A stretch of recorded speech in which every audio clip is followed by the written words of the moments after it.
Assalamualaikum warahmatullahi wabarakatuh. Waalaikumsalam warahmatullahi wabarakatuh. Halo semuanya, perkenalkan saya Sandra. Balik lagi nih bersama kami di obrolan santai tapi tetap berisi. Di episode kali ini kita bakal bahas tema yang sangat menarik dan sebenarnya dekat sekali dengan kehidupan kita sehari-hari, yaitu tentang visualisasi bangsa. Mungkin di benak kita masih banyak nih yang bertanya tentang dan mendeskripsikan tentang visualisasi bangsa itu apa sih? Nah, untuk menjawab pertanyaan itu, kita sudah kedatangan tamu yang istimewa, yaitu rekan-rekan Lasar CPNS. Saya perkenalkan dulu nih. Ya, halo teman-teman. Kenalkan, nama saya Rizal Dilaode dari OPD Badan Penanggulangan Bencana Daerah. Ya, halo teman-teman. Nama aku Zakir Pulu. Aku berasal dari UPTD Puskesmas Olo.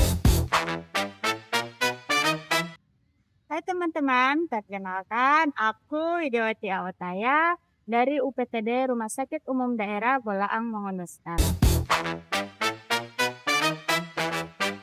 Ngomong nih soal visualisasi bangsa. Apa sih yang di benak kakak? Apakah tentang bendera merah putih kah? Atau lambang Garudanya? Atau mungkin peta Indonesia? Silakan. Mungkin sebelum kita bahas tentang visualisasi kebangsaan, saya mau menjelaskan sedikit terkait dengan apa itu wawasan kebangsaan. Nah, wawasan kebangsaan itu adalah cara pandang kita melihat Indonesia itu adalah sebagai satu kesatuan, kan?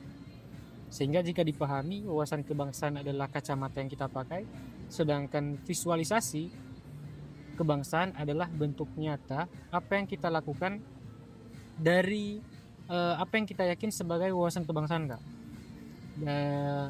Dan tentunya visualisasi kebangsaan ini sebenarnya banyak contoh yang terjadi di lingkungan masyarakat, Kak, di kehidupan sehari-hari. Nah, contohnya, Kak, di Bola Mongondo Utara sendiri. Di Bola Mongondo Utara sendiri terdapat suku dari Kaidipang, Bolangitang, Bintauna, Gorontalo, Mongondo, dan lain-lain sebagainya. Namun dari perbedaan itu, Kak, tidak menjadikan kita sebagai aparatur sipil negara sebagai penghalang kita dalam bekerja sama dalam memberikan pelayanan kepada masyarakat, Kak. Ya. Contoh kecil juga, Kak.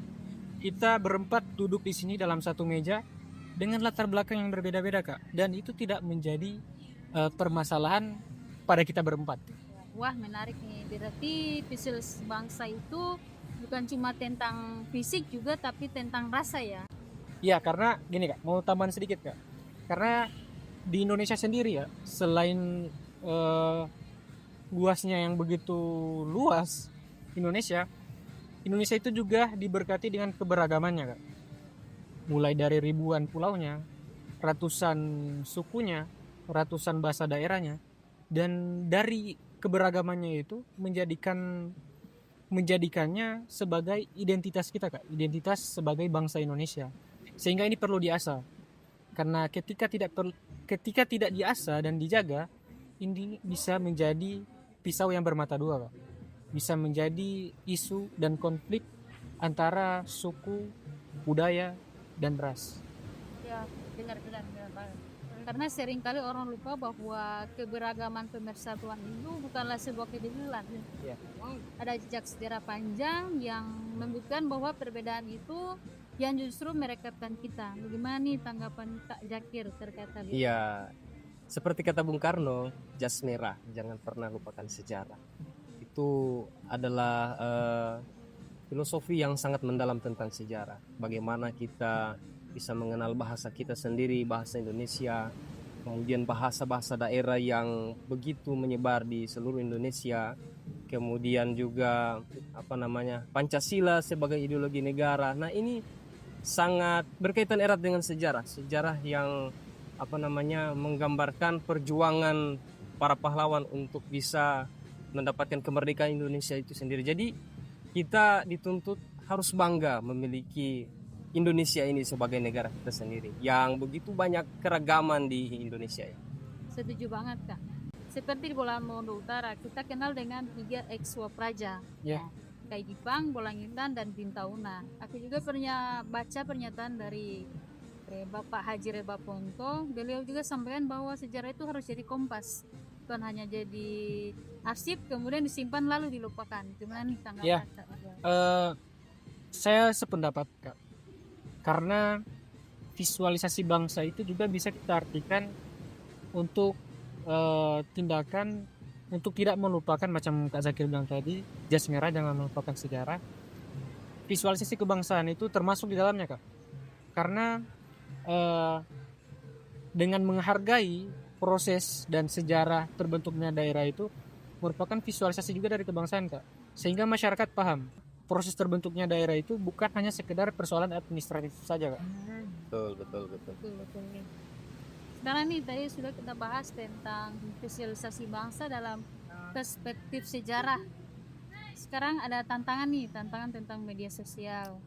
Ya, kadang orang suka sharing-sharing berita yang didapat dari media sosial tanpa disaring. Gimana nih tanggapan Kak Zakir? Ya. Tuh. Jadi berkaitan dengan informasi-informasi yang begitu banyak sekali beredar di media sosial ini, kadang juga kita sendiri agak ragu bagaimana cara kita memisahkan informasi yang benar dan informasi yang belum tentu benar atau hoax ya. Dan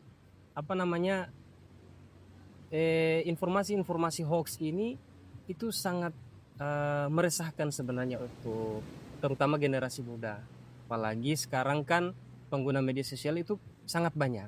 Ya. Nah, bagaimana kita tentunya sebagai diri pribadi dan juga sebagai ASN, bagaimana kita caranya untuk menfilter informasi-informasi baik informasi yang bersumber dari yang benar dan informasi hoax yang bersumber dari sumber yang salah. Ya, benar-benar. Kadang orang suka lupa mana informasi yang benar, kemudian langsung di-share tanpa disaring dulu. Ya, betul. Gimana nih tanggapan dari Kak Widi soal itu? Iya, benar sekali. Nah, di era sekarang ini ada fenomena yang lucu tapi miris, di mana kecenderungan masyarakat untuk lebih percaya sama informasi-informasi yang muncul nih di beranda mereka tanpa mengetahui sumber dan kredibilitasnya.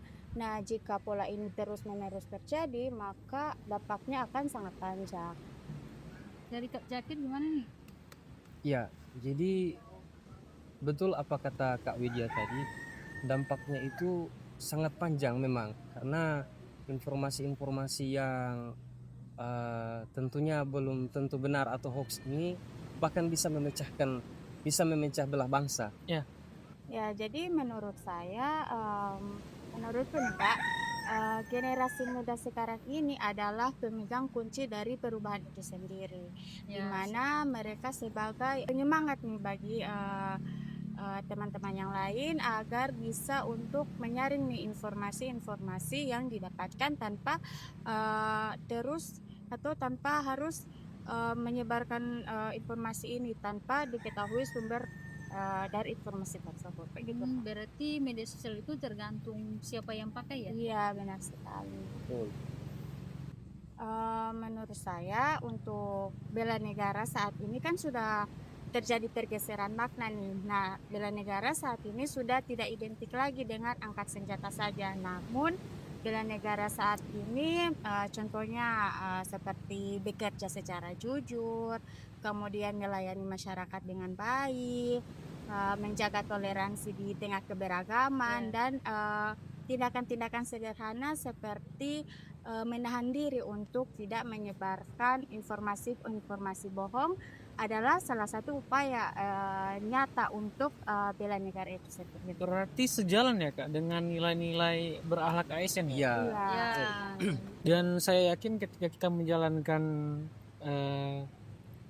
nilai berakhlak ASN sebagai calon aparatur sipil negara, saya yakin kita bisa memberikan pelayanan masyarakat sebaik dan terbaik bagi masyarakat. Betul banget. Jadi gini nih, misal kakak-kakak sekarang kasih kesempatan sebagai PNS di daerah Bolaang Utara. Apa nih akan kakak-kakak lakukan untuk mengkampanyekan tentang cinta tanah air? Itu seperti apa? Mulai dari Kak. Kalau dari saya Kak, bangga dalam menggunakan batik. Jadi ketika ada kegiatan-kegiatan Batik Bolmut atau batik apa? semua, Oh, terkhususnya batik Bolmut. Bolmut. Ya. Ya, kalau aku sih lebih kepada eh, hashtag, menggunakan hashtag bangga memakai produk lokal. Ya. Gitu. Hashtag bangga memakai produk lokal. Jadi kalau misalnya Kak Rizal nih yang tadi dia mengkampanyekan tentang batik. Ya. Nah, wajib menggunakan hashtag tadi. Oh, Bangga menggunakan produk lokal Indonesia Oh, begitu. ke media sosialnya ya Kak? Iya, bisa dibuat media sosial, bisa dimuat di media sosial juga begitu. Kalau dari Kak Widi gimana? Kalau dari aku itu tentang gerakan 1 hari tanpa impor. Nah, di mana kan di sini sudah sangat terkenal nih media sosial, misalnya TikTok. Nah, di TikTok itu kan ada vlog-vlognya itu kayak A Day in My Life. Jadi di A Day in My Life itu bisa untuk Kampanyekan. berkampanye mengenai 1 hari tanpa impor. Iya. Itu jadi kita sebagai masyarakat atau bangsa Indonesia itu kita menggunakan produk-produk lokal. Wah, keren banget nih kampanye dari teman-teman ini terhadap semuanya. Jadi menurut kita sepakat ya bahwa visualisasi bangsa itu adalah cara kita bagaimana menghormati sejarah, menghargai orang lain, kemudian bagaimana menggunakan media sosial dengan baik juga. Ya, tanpa terasa kita hampir selesai nih. Ya, sudah di penghujung acara Jadi nih. penghujung acara. Oke, Sobat Nadi Pinagut, semoga obrolan kita kali ini bermanfaat dan dapat menginspirasi kita semua untuk dapat mencintai bangsa, menghormati sesama, juga dapat menggunakan media sosial dengan baik pula. Yep. Terima kasih buat kakak-kakak yang sudah hadir di Sobat Nadi Pinagut. Sampai jumpa di episode selanjutnya. Nadi Pinagut, Denyut kebangsaan dari Pinagut.